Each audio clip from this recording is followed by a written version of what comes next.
Every single day, we're faced with moments that test our patience and rattle our calm. Whether it's a traffic jam when you're already late, a co-worker's irritating habits, or your phone battery dying in the middle of an important call, life seems full of these little battles. It's not just about these minor irritations, though. It's about how we respond to them that shapes our days and ultimately our lives. Today we're diving deep into the ancient wisdom of Stoicism, a philosophy that teaches us not just to survive these moments, but to thrive in them. Stoicism provides us with the tools to transform daily frustrations into opportunities for personal growth and inner peace. By the end of this video, you'll not only understand why these principles have influenced some of the world's greatest minds for centuries, but you'll also have practical strategies that you can apply right now, today, to start living a more resilient and fulfilling life.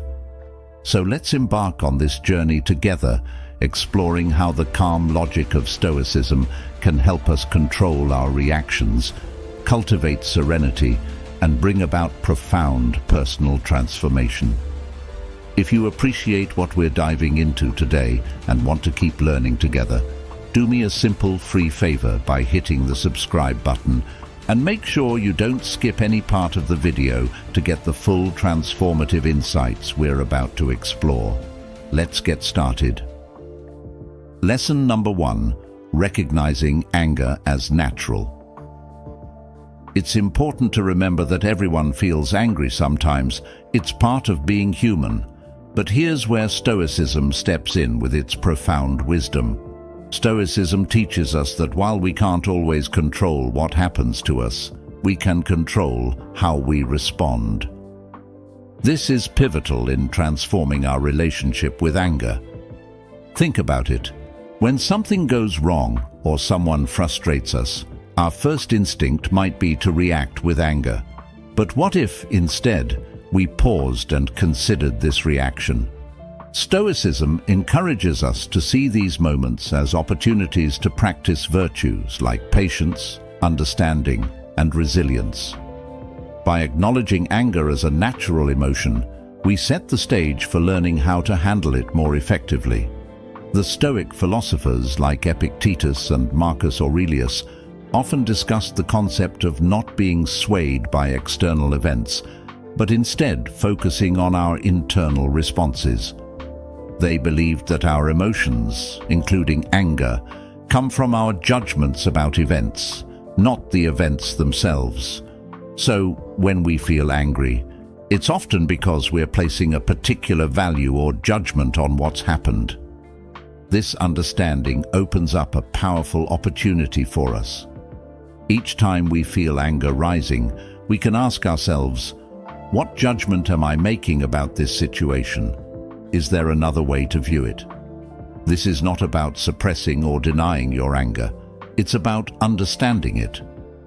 By getting to the root of what triggers our anger, we can start to change our responses. For instance, if you get cut off in traffic and feel the anger bubbling up, recognize this as a chance to examine why you react this way. Is it really the action of the other driver, or is it your belief that your route should be obstacle-free? Moreover, acknowledging anger helps us to empathize with others who might also struggle with their emotions. This empathy can deepen our connections and improve our interactions. It's about compassion, both for ourselves and for others, as we navigate the complexities of human emotions. Lesson number 2: focus on what you can control. This idea is at the heart of Stoic philosophy and is incredibly liberating once you truly grasp it. Think about it. So much of our frustration and anger stems from situations or people we simply can't change, no matter how much we might want to. The Stoics, like the wise Marcus Aurelius, taught that the real power lies in recognizing the difference between what we can control and what we can't. You control your thoughts, your decisions, and your actions. That's it. Everything else is more or less out of your hands. Other people's actions, the weather, the past, and much of the future. But here's where it gets interesting. By focusing on our own reactions and attitudes, we reclaim a tremendous amount of power. Instead of wasting energy on the uncontrollable, we invest it in what we can actually influence. Let's make it practical. Say you're working on a group project and someone isn't pulling their weight. It's easy to get frustrated, right? You might even feel your temper rising, but ask yourself, what part of this situation can I actually control? You can't make your teammate work harder, but you can control how you respond to the challenge. Maybe it's a conversation about expectations, or perhaps it's reallocating work within the group. By shifting your focus like this, you not only reduce your own stress, but also open up more constructive ways to address the problem. Another aspect of this Stoic principle is accepting that some things are just beyond our control. This acceptance doesn't mean resignation, it means understanding where our power truly lies. It's about not letting external events dictate your peace of mind. For instance, if you're stuck in traffic and you're getting irritated because you're going to be late, pause and think, can I control the traffic? No. But what can I control? Your reaction. Maybe you turn on an audiobook or some calming music, or use the time to think through your day. The beauty of focusing on what you can control is that it gradually builds a stronger, more resilient mindset. Over time, you'll find yourself less shaken by life's ups and downs because you know where your responsibilities lie and where they don't. This isn't about suppressing your feelings, but about channeling your energies more productively. Lesson number 3. Practice mindfulness. This is about being fully present in the moment, aware of where we are and what we're doing, without being overly reactive or overwhelmed by what's going on around us. This aligns beautifully with Stoic teachings, which emphasize awareness of our thoughts and actions and maintaining control over our reactions to external circumstances. So, why practice mindfulness? Because it helps us to pause between our experiences and our reactions to them. By becoming more mindful, we can choose responses that align with our values and goals instead of getting swept away by emotions. This is particularly useful when dealing with anger or frustration. For example, when someone says something that upsets you, instead of immediately reacting or snapping back, mindfulness allows you to take a step back. You notice your emotional surge, but choose to observe it passively without acting on it immediately. This space that mindfulness creates is not just calming, it's empowering. It gives you the chance to choose a response that you won't regret later. Let's talk about how to incorporate mindfulness into daily life, because it sounds great in theory, but it's in the practice that the real magic happens. One simple technique is to focus on your breathing. When you find yourself feeling anxious or angry, take a moment to concentrate on deep, slow breaths. This focus pulls your mind away from the triggers of stress or anger and brings you back to what you can control, your breath. Another practical method is what I like to call mindful observation. Choose an ordinary task or moment, like drinking a cup of coffee. Focus all your senses on this experience. Notice the aroma, the heat of the cup in your hands, the taste. This practice of engaging fully with the present moment can transform an ordinary experience into a richer, more textured moment. What's fascinating about this is that it trains your brain to apply the same level of awareness to more challenging situations. When anger or frustration arises, you'll be better equipped to handle it with the same focus and calm. Stoicism also teaches us about the impermanence of our experiences. Nothing lasts forever, not even our emotions. Mindfulness complements this by helping us to experience our feelings without judgment. Acknowledge that you're angry, recognize it, but also remind yourself that this anger is just a passing state. It's not who you are, and it doesn't control you unless you let it. Lesson number 4. Accept impermanence. The idea that everything changes and nothing lasts forever is a universal truth that can help us navigate life's ups and downs with more grace and less frustration. It's about understanding that our circumstances, emotions, and even our thoughts are constantly in flux, and learning to embrace this constant state of change rather than resisting it. Think about how often we get upset because things didn't go as planned. Maybe it was a job promotion that didn't come through, a relationship that ended unexpectedly, or a sudden change in our health. Our first reaction might be to resist these changes, to get angry or sad. But Stoicism invites us to look at these situations differently, through the lens of impermanence. When we truly grasp that nothing is permanent, we start to realize that our anger or disappointment is also temporary. This doesn't diminish the importance of our feelings, but gives us a more balanced perspective on them. Embracing impermanence allows us to live more in the present and worry less about the past and the future.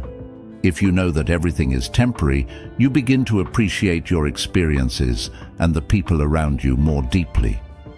You don't take things for granted because you're aware that circumstances can change at any moment. This awareness can be incredibly freeing. It reduces the sting of negative events and enhances the joy of positive ones. Now, how do we practice accepting impermanence in daily life?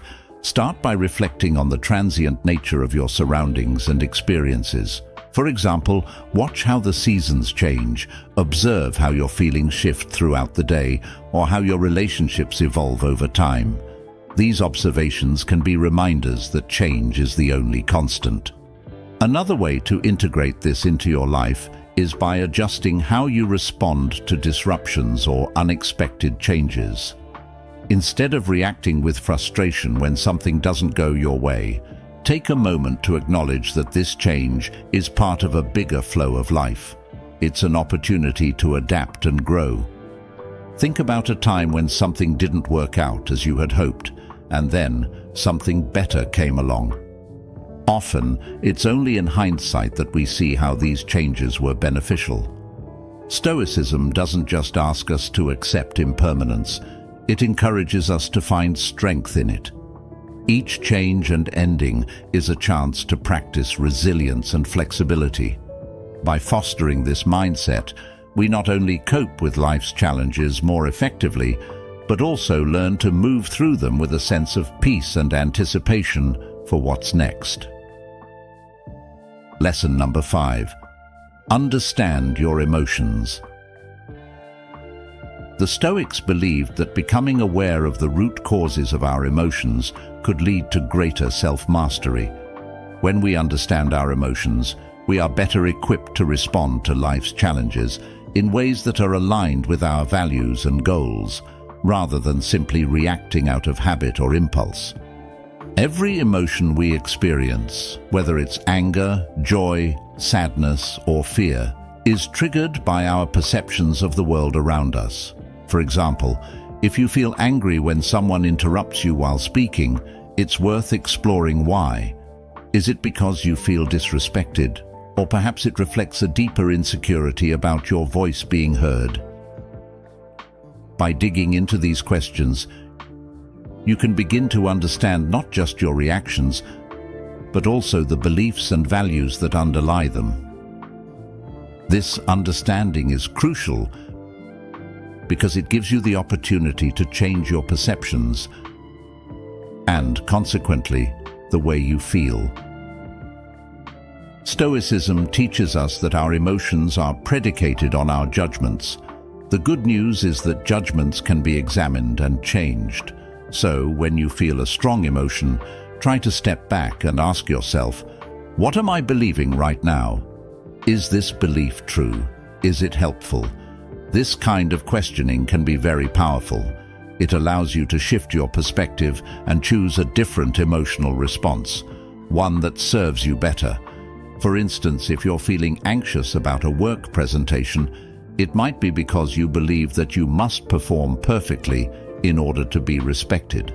But is this really true? Likely, your colleagues value your effort and sincerity more than perfection. Recognizing this can alleviate some of your anxiety and help you approach the situation with more calmness and confidence. Practically speaking, journaling can be an incredibly effective tool for understanding your emotions. By writing down what you feel and exploring why you feel it, you can uncover patterns and triggers that you might not be aware of otherwise. This reflection not only helps in the moment, but also builds a sort of emotional intelligence over time that can make you more resilient and adaptable. Another approach is to discuss your feelings with someone you trust, a friend, a family member, or a mentor. Speaking about your emotions can provide new insights and perspectives that you might not have considered. It's often through dialogue that we come to new understandings about ourselves and our relationships. Embracing the Stoic approach to emotions isn't about suppressing what you feel. On the contrary, it's about engaging with your emotions in a proactive and reflective way. It's about taking control of the narrative of your inner life. By understanding your emotions, you're not just reacting to the world, you're actively shaping your experience of it. Lesson number 6. Develop patience. Stoicism teaches us the value of patience not just as a way to endure, but as a method to transform our experiences. Patience, according to Stoic philosophy, isn't just about waiting. It's about how we behave while we wait. It's about maintaining our composure and dignity in the face of life's delays and challenges, understanding that these are often outside our control. In our daily lives, we encounter countless situations that can trigger impatience, from a slow-moving line at the grocery store to a traffic jam or a delayed response from a colleague. Our first instinct might be to feel irritated or stressed, but here's where Stoicism comes into play. It encourages us to see these moments as opportunities to practice virtue. Every instance of delay is a chance to exercise patience, to reinforce our ability to stay calm and collected. So, how can we develop patience in practical terms? One effective approach is to adjust our expectations. Often, our impatience stems from a mismatch between our expectations and reality. If we start by acknowledging that delays and obstacles are natural parts of life, we're less likely to get upset when they occur. This doesn't mean lowering our standards, but rather aligning our expectations with the fact that the world won't always operate according to our preferences. Another key method is to use the moments of waiting as opportunities for growth and reflection. If you're stuck in traffic, instead of fuming over the delay, you can turn it into a valuable time. Listen to an audiobook, practice deep breathing, or simply reflect on your day. This shift in perspective turns a frustrating situation into a productive or relaxing one. Practicing mindfulness is also a powerful ally in developing patience. By being present in the moment and fully engaging with it, we can distance ourselves from the feelings of urgency and restlessness that often accompany waiting. Mindfulness helps us cultivate a peaceful state of mind that buffers us against the stirrings of impatience. Stoicism not only advocates for patience, but also for understanding the impermanence of our current state. Remembering that this too shall pass can help us endure unpleasant situations. Whether it's waiting for a delayed flight or enduring a long recovery from an illness, the knowledge that it is temporary makes it more bearable. Finally, celebrating small victories is crucial in developing patience. When you manage to stay calm during a situation that would normally make you impatient, acknowledge and reward yourself for this achievement. This reinforces the behavior and makes it more likely to become a habit. Lesson number 7. Practice forgiveness. This is one of those transformative experiences that not only changes the way we relate to others, but also profoundly affects our inner peace.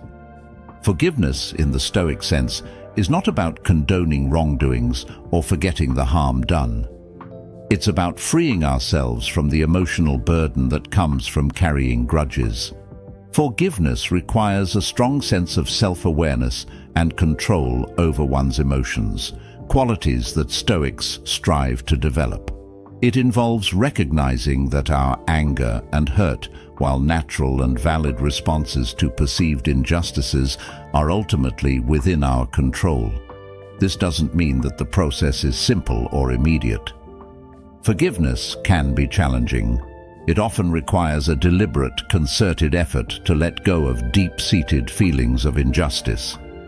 Consider the power that comes from deciding not to allow someone else's actions to disturb your inner tranquility. This is the essence of Stoic forgiveness. It's about making a conscious choice to not let past actions continually affect your present state of mind. This decision helps you reclaim your emotional energy and focus it on more constructive pursuits that align with your values and goals. Now, how do we start practicing forgiveness in everyday life? It begins with the recognition that all humans are fallible, ourselves included. We all make mistakes, sometimes out of ignorance, sometimes out of malice. Reflecting on our own shortcomings can help us develop empathy towards others, making it easier to forgive. Another Stoic practice is to consider the bigger picture. Often, the things we hold on to are not as significant in the grand scheme of our lives. By focusing on our long-term well-being, which is bolstered by peace and harmony, the immediate sting of grievances can be mitigated. Practicing forgiveness also involves actively reframing our narratives. Instead of viewing yourself as a victim, which can perpetuate feelings of anger and helplessness, try to see yourself as a survivor, or even a hero of your story, one who has overcome challenges and emerged stronger. This shift in perspective not only facilitates forgiveness, but also empowers you in your life's journey. Moreover, engaging in meditation or mindfulness exercises can assist in the process. These practices help calm the mind and provide the space needed to process emotions more rationally and less reactively. As you sit quietly and focus on your breath, allow thoughts of forgiveness to enter your mind, picturing those you feel have wronged you, and imagine sending them thoughts of goodwill. This doesn't mean you accept the wrong, but you are choosing to release its hold over you. Finally, it's important to understand that forgiveness is a process, sometimes a lengthy one. It doesn't happen all at once, and that's perfectly okay. Each step towards forgiveness, no matter how small, is a step towards a freer, more emotionally balanced life. Lesson number 8. Practice self-control. At its essence, self-control allows us to pause before reacting, giving us the time to consider whether our impulses align with our long-term goals. For instance, if you're trying to lead a healthier lifestyle, self-control is what helps you choose not to eat that late-night junk food. In emotional situations, self-control helps you hold back a harsh word or an angry reply, preserving relationships and maintaining peace of mind. How can we strengthen this essential skill? One effective Stoic practice is to regularly reflect on our actions and their consequences. This could be as simple as taking a few minutes each evening to think about the choices you made throughout the day. Were there moments when you lacked self-control? What triggered it? Understanding these patterns is the first step towards managing them. Another powerful technique is to set clear, personal rules for behavior based on your values. Stoicism teaches us that living according to rational principles is key to a good life. By setting and following your own rules, for example, not checking your phone during meals or limiting time spent on social media, You exercise self-control in ways that directly improve your daily life and well-being. Visualization is another tool that can be incredibly helpful. Before entering a situation where you know you might be tempted to act impulsively, take a moment to visualize yourself handling the situation with calm and restraint. Imagine the satisfaction you'll feel from acting in accordance with your principles. This mental rehearsal can make it much easier to keep your cool in the heat of the moment. It's also beneficial to gradually increase your tolerance for discomfort, which is a big part of what self-control is all about. The Stoics believed that by voluntarily exposing ourselves to discomfort, whether it's cold showers, fasting, or resisting urges, we can strengthen our willpower. These practices teach us that we can endure discomfort and that it's often not as bad as we fear. This realization directly feeds into our ability to exercise self-control in more complex emotional or social situations. Lastly, remember that practicing self-control is a journey, not a destination. There will be times when you falter. That's just part of being human. What matters is that you recognize these moments, learn from them, and continue to strive for improvement. Each act of self-control, no matter how small, is a victory in its own right and a step towards becoming a wiser, more balanced person. Thank you for joining me today at Stoic Journal. Remember, every step towards mastering your emotions is a step towards a more peaceful life. Don't forget to check out one of the suggested videos on your screen to continue your journey in Stoicism. Together, we're not just learning, we're transforming.